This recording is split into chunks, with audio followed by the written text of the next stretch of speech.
안녕하세요. 아름다운 세상을 함께 만들어가는 원미동교회 김승민 목사입니다.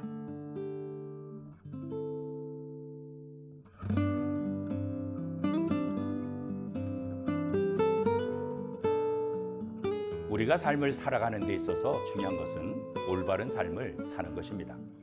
이것을 우리는 바람직한 삶이다 이렇게 표현하기도 합니다.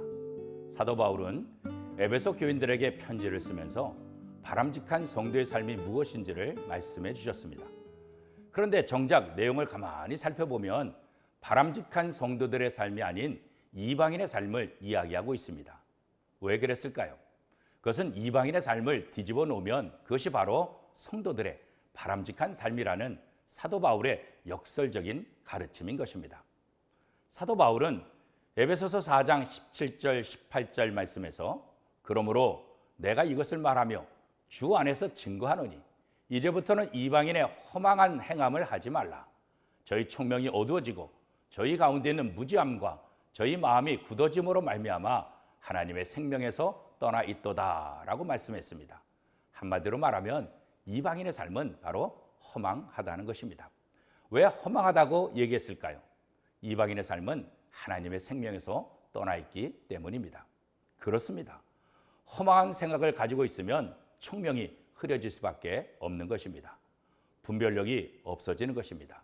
예를 들면 다이아몬드 감정사가 총명이 흐려지면 어떻게 될까요?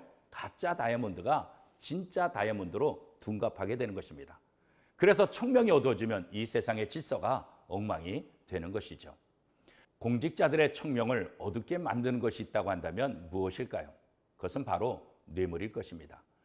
바른 분별력이 돈으로 인해서 흐려지게 되는 것입니다.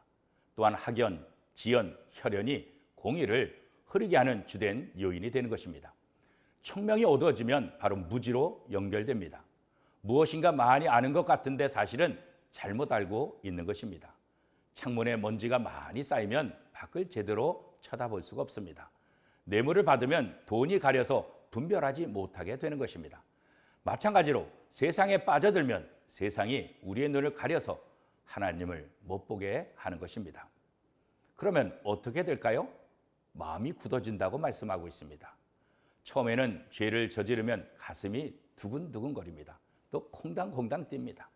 그러나 여러 번 하게 되면 습관이 되어서 그대로 굳어버린다는 것입니다. 양심이 마비되고 감각이 마비되는 것입니다. 좋아해야 할 것을 좋아하지 않고 좋아하지 말아야 될 것을 좋아하게 되는 일이 일어나게 되는 것입니다.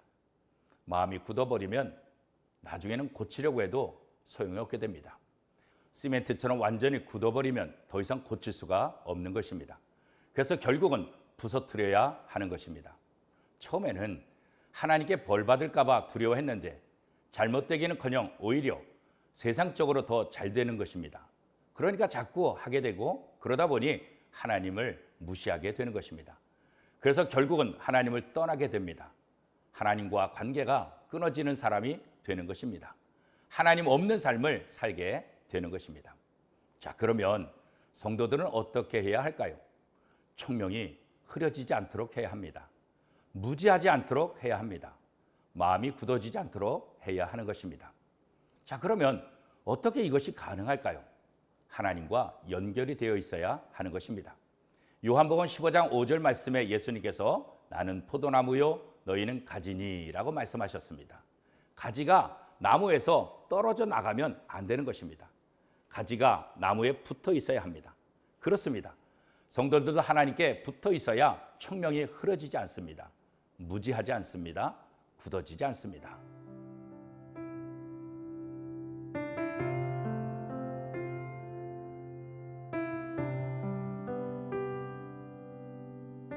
야고보 사도를 통해서 하나님께서 말씀하십니다. 지혜가 없느냐? 내게 구하라. 총명이 없는 우리들이 성숙한 성도들이 되는 비결은 지혜를 구하고 하나님의 은혜를 입어야 합니다. 사랑하는 성도 여러분, 오늘 하루도 하나님의 사랑과 은혜를 입어 굳어진 자가 아니라 부드러운 삶, 다시 말해서 바람직한 신앙생활하는 복된 하루가 될 수 있기를 축복합니다.